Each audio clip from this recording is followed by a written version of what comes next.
Welcome back to the First Division show. Delighted to welcome Sean Lean, who's not in Waterford, he's in London. What's the crack in London, Sean? Sure, they have no football here for the summer, so it's fairly dead. So That's crap football anyway. You only have clubs yeah, like Tottenham, Arsenal, and Chelsea there, West Ham. So, there's no mm. Waterford in London. There's no Waterford in London. There's no First Division in London. Absolutely not. Mm. Absolutely not. Anyway, we'll start off with Athlone and Treaty. Finished Athlone Town nil, Treaty 2. And I actually predicted Athlone to win this one. Usually, when they predict Athlone to win, they don't win. But a little bit of a surprise considering both teams' form, I suppose. Treaty had been struggling recently and had a lot of players missing through injury and that. But Enda Curran was back in the score sheet. And that man, William Armshaw, scored late on to give them the 2-0 win. And ultimately, it's a very good win for Treaty, who are only 5 points off a playoff place now, and Athlone in fourth place in the league and 29 points, still in a good position. But massive win for Treaty, and unusually Athlone don't score. Mm. Yeah, I mean, I think it could be a case of the break has just done Treaty a favour because they were missing a few players beforehand, and that contributed to their poor run of form. Willie Armshaw, I think, was one of those. So having him back today was really a boost. And then the current, of course, and the current can always do those things for Treaty. Mm. And he scored a fantastic goal that was circulated on Twitter to give Treaty the lead. It is a bit poor, or a bit surprising for Athlone that they didn't score at all, even when they don't play very well. They usually do that. So Mm. I don't know. I want to give Treaty some credit and say it could have been just the way they set out to play, shut down Athlone's attack. But with the way Athlone have been this season, they've kind of been a bit up and down. So you could say equally it was just a bad day at the office for them. Like, yeah, you're saying that bit up and down. Like, they're fourth in the Mm, league, which is a great position for Athlone to mm, be in compared to the last few seasons. mm, But at the same time, they've won nine and also lost nine matches. So it mm, shows that, you know, it's mm, strange because, as I say, the fourth in the league, the 29 points, Galway are top mm. 55. Do you know what I mean? So the gap is massive, even though they're fourth in the league. But they got to be happy as to where they are because, as I said, they haven't been in contention for a playoff place in a long time, really. Mm. Yeah, absolutely. I mean, a part of that is down to how sort of competitive the first division is outside of the top two this season. Yeah. Uh, so this performance, for instance, may not have been good enough for them if it was happening last season. But yeah, it's nice to see them competitive. Attendances are up there by a massive amount, and yeah, the troubling thing is the consistency, but they do often enough produce the good performance, and they can rely on a player like Franz Piero to produce a bit of magic for them. But yeah, the downside to that is when it doesn't happen, they find it very difficult to win. As for Treaty, do you think it's a case of now with most of their players back that results will just certainly performances will pick up? Do you see them troubling the playoff places still? Would you give them an opportunity? I think so. I think if they can stay fit, yeah, because again, the injuries were the squad is obviously thin because Mm. the three players, maybe I think it was three or four players at one stage they had missing, and they were a significantly worse team. They lost 3-0 at home to Finn Harps. We beat them 7-0 at the RSC. So it is a massive, you would hope that they would stay fit. They're definitely capable of troubling the playoff places on their day. It's not. It is a case of they are running off a very limited budget. Uh, it's been a miracle for them really to be in the playoffs for 2 years and in their first 2 years of existence. Uh, it's anything could happen because how competitive it is for those sort of third to even all the way down to ninth for the playoff spots. I think Treaty are definitely more capable than some other teams of threatening that playoff space. And Athlone are the team I would say they could dislodge because I think Athlone are the least consistent. But yeah, it really does depend on keeping the key players like Curran and Armshaw fit. Yeah, the Carlisle Grounds finished Bray Wanderers 3, Kerry FC 2. And the scoreline sounds like it was closer than it probably Mm, was, to be fair. It was 3-1 to Bray up to the last minute or two when Brosnan scored. But Craven got in the score sheet after 2 minutes for Bray. Gaxa equalised after 15. Feeney right in half time. And Chris Lyons back to make it 3-1. Chris Lyons has had an injury struck season again, to be honest with you. And he's been a loss. Like, he's been in and out because of injury, really, for Bray. So delighted to see him back and back in the score sheet. But I mean, Bray are fifth in the table.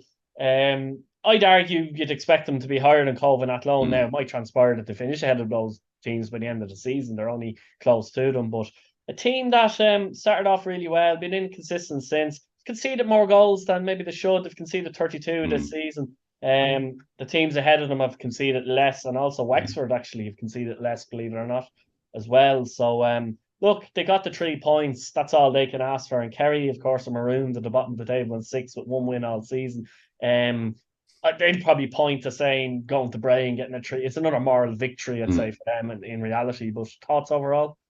I think so. I think first of all, from Kerry's point of view, Billy Dennehy gave a very good interview. Said, obviously they'd be disappointed with the result. They don't never like to lose, but it was a good performance. I thought from their perspective, they to respond so well to going one goal down early on in the match. I think mistakes led to them being 3-1 down.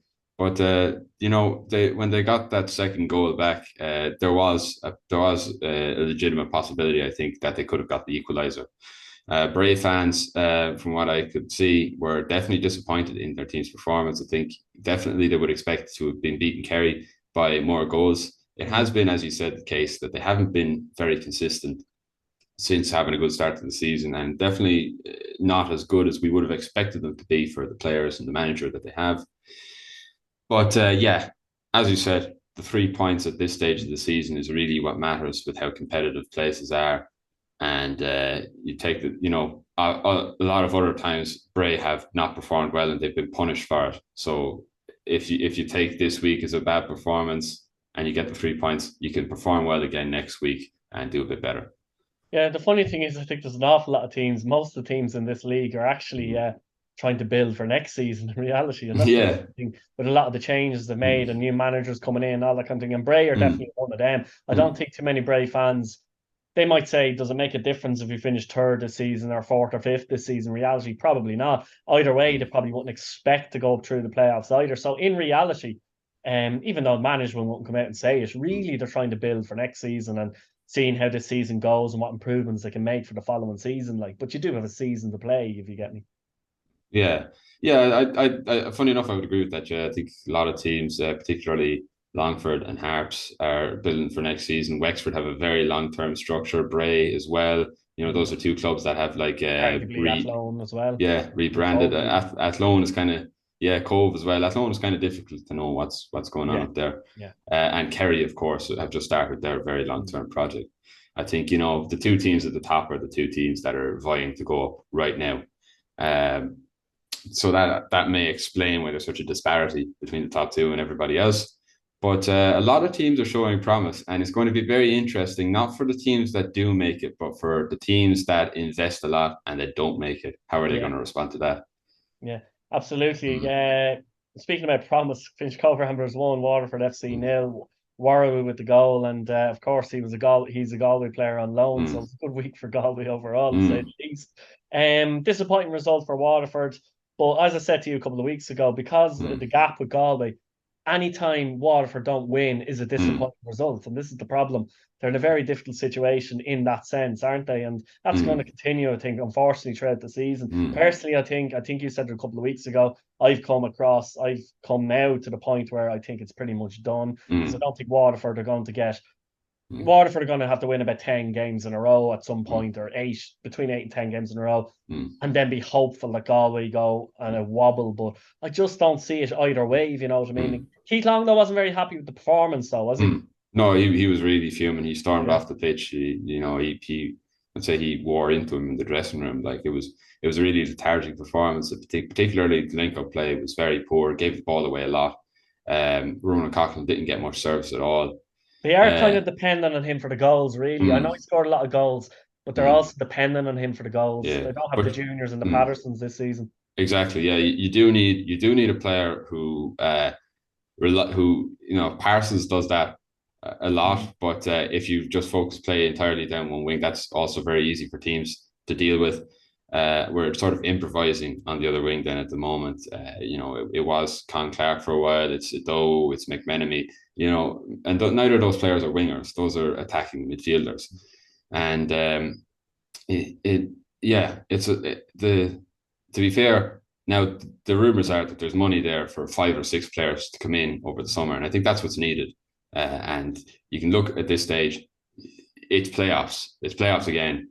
It And could be in a way in long term, like as in long term this season, might be a bad thing for Waterford because they can almost prepare for the playoffs as such. Where other seasons, like it was like there might be near enough to the end to possibly win the league, or we should be winning the league. But they're almost in a position now where, they know in their heads probably deep down, they're not going to say it publicly, that they're not going to win the league, that, look, we really have to prepare for the playoffs and get it right. I still have a weird feeling it could be Waterford and Cork against each other in the playoffs, which would be brilliant. But anyway, that's enough for another day.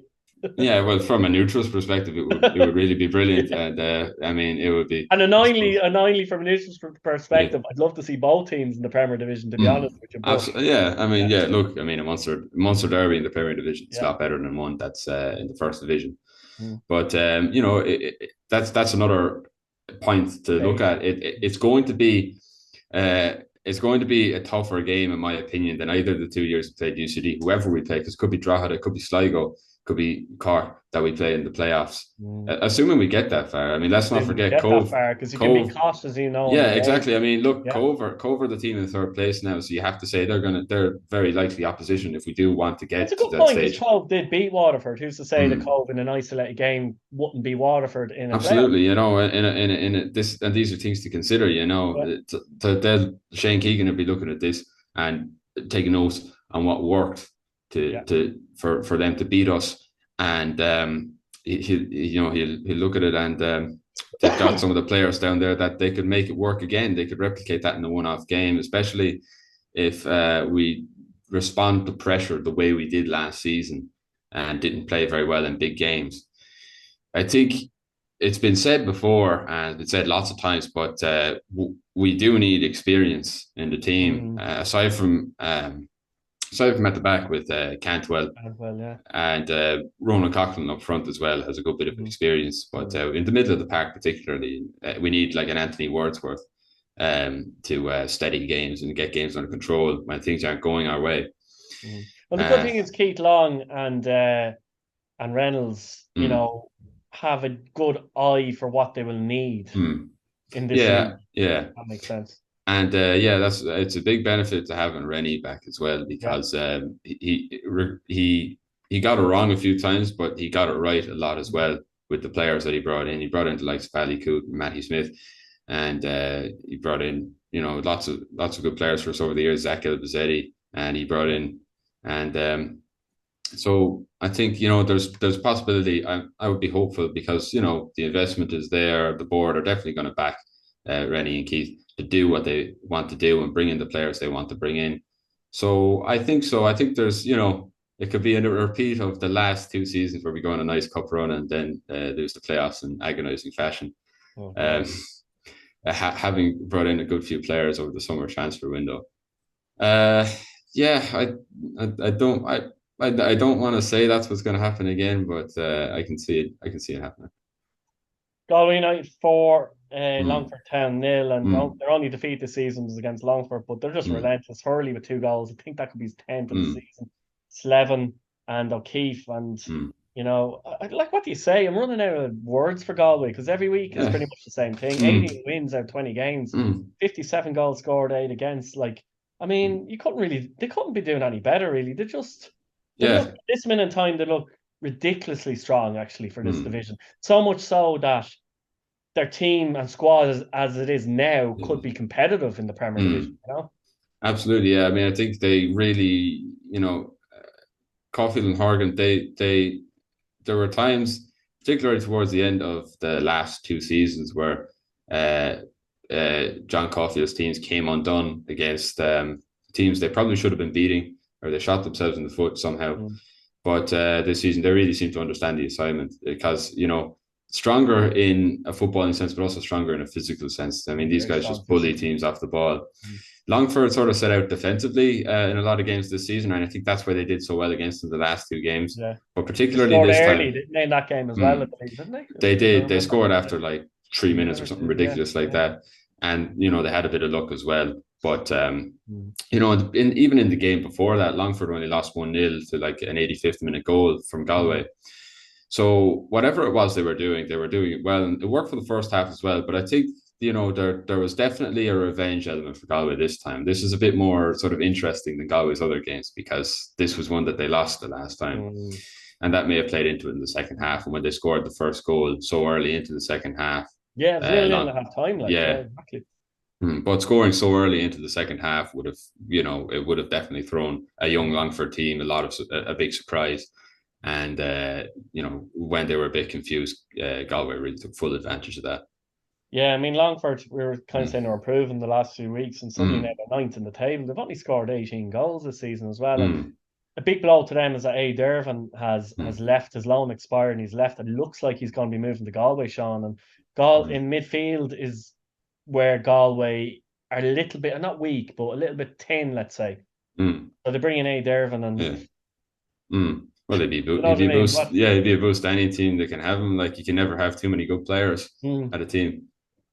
And he'd really suit Galway because he's a player that can, he's a terrier in midfield as well. So he'd really suit Galway as well. So, people think Galway can't get any better. Well, there you go. They might do as well. Finished Finn Harps 0, Wexford 1. Dobbs with the goal for Wexford. It's probably been their shining light this season, but a big win for Wexford, who are 6th in the league. Only 3 points now behind the playoffs. So if they can keep going, like they're close enough. Finn Harps are 8th and 21 points. And I suppose just a good win for Wexford to go up there and get the 3 points. Absolutely, yeah. I mean, traveling that far for Wexford is never easy, and for that reason alone, I think they would have taken a draw if they could have got it.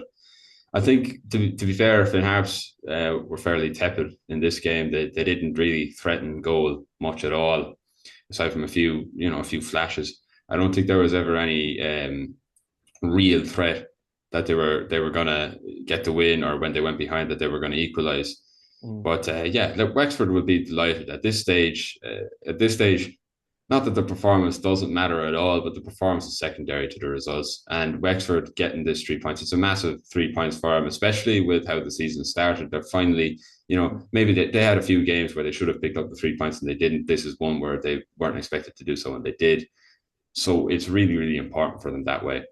Yeah, 3 points behind the former manager, Ian Ryan at Bray now as well. We'll give our predictions for Friday and Saturday. First of all, we'll start off with Athlone and Cobh. Athlone obviously played at home last week and lost.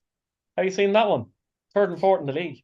It's really hard to predict because particularly Athlone really don't seem to follow any kind of form. But Cobh as well have been suspect of performances. So I'm going to base my prediction for this off of the form between the two teams, and Athlone have definitely had the edge there. They beat Cobh 2-0 in Athlone, and then they went down to St. Colman's Park and they got a 2-2 draw. So I think they're capable of pulling off the win here. I think I don't know, maybe they catch Cobh still on a bit of a high, and they beat him in a close game. I think maybe a repeat of the first scoreline. I think Athlone could win 2-0. Interesting. I'll go for 2-2. I think there'll be goals in this game. Galway and Kerry, and possibly if Galway are in the mood, this is a scary assignment for Kerry, isn't it? Well, I mean, this is being a bit hopeful, but I don't think it will be another 9-1 because I think Kerry at that stage in the season, I think Kerry would have learned from that assignment. Hard to know because they did only play Waterford a couple of weeks ago, and although it took Waterford a long time to score, they ended up losing 6 in the end, didn't they? Yeah, but I mean, 9-1 is like even though it's only a 3-goal difference, like it's a freakish scoreline. But I think Kerry did things in that first game. For instance, they lost. They kept trying to attack, and they conceded. I think it was like 6. They were extremely ridiculously high up the pitch, weren't they? They were. They got caught up the field the whole time, and Galway's they just have better athletes, so it was impossible for the Kerry players to make up the ground. Galway didn't have to do much really. They just played. They really didn't, and the goalkeeping situation wasn't sorted out at Kerry. Then they let in a few really soft ones. Now another thing to consider as well is that the last time Galway and Kerry played, Kerry really did a good job in the first half at keeping Galway contained. They went 1-0 up, and a goalkeeping mistake meant that they went in on 1-1 at half time. Now Galway blew them away in the second half, but Yeah, I think Kerry are capable of doing something similar. I think they're capable of having a good patch against Galway, but I ultimately don't think it's going to be enough. I'm going to say it probably will be like a 6-1 or 6-0 or something like that. I'm going to go for a 5-0, and it Mm, could depend how early or not Galway score in this game. Treaty and Bray, obviously Treaty, these have had a few dour games against each other over the years, to be mm, honest with you, but they really have. But mm. Bray have been conceding goals, and Treaty look like there's some of their attackers back, so hopefully this won't be dour. How are you seeing this one? I think, yeah, I think on the basis of form, you'd have to give favour to Treaty, especially because they're at home. This was a close game in the first game of the season, and Bray kind of, well, I mean, they were, if any team was going to score in that game, it was them. But I think look, it was a game of fine margins that time, and I'm expecting something similar in this game, but I think the result is going to be reversed. I don't know what it is that's happening at Bray, but yeah, they just haven't been on great form. And I think Treaty are finally finding their footing.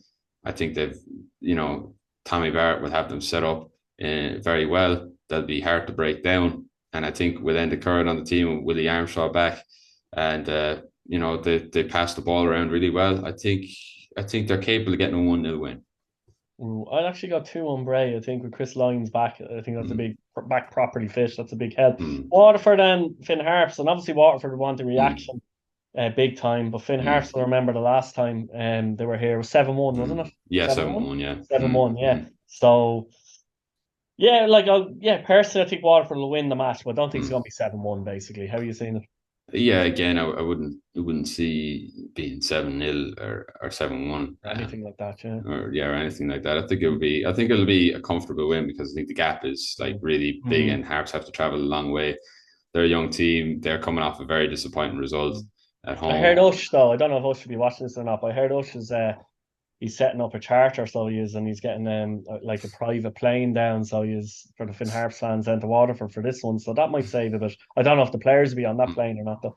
Yeah. Well, yeah, I mean, we have there. I mean, we'll have a boosted attendance. There'll be Fleetwood fans at this game, seeing a slightly reduced standard in football. I mean, I think that take one look at the Finn Harps and they'll start crying.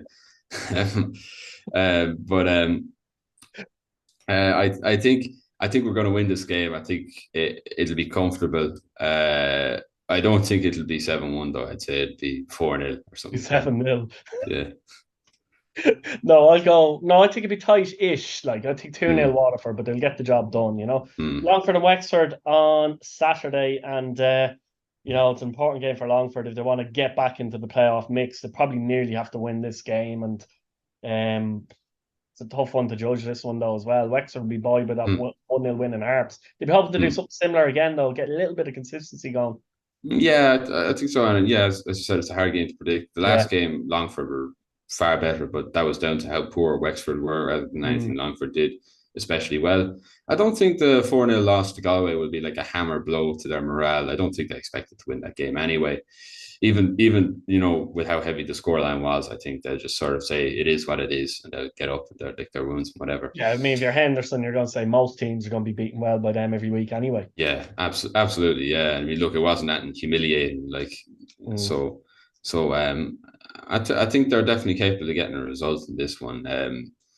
With how Wexford are going, I think they'll want to win this. They'll really look at this game and say, okay, with the way the last game went, they didn't play anywhere near as good as they were playing. With the way the playoff race is heating up and the expectation that's on them this season, this is it's not a nice game to say that you have to win this one, but I think it's a very important game for Mm. them. But I can't see either team having a clear advantage in this one, so I'm going to say a 1-1 draw. Well, I'm going to go for a draw as well, except I'm going to go Mm, boring 0-0 draw. So mm. we'll leave it there, Sean. Thanks for coming on. Guys at home, let us know what you think in the comments. Give us a few predictions for Friday night. Subscribe to the channel, hit your bell notification button, and thanks again for watching. Thanks very much, Sean. Cheers, Keith.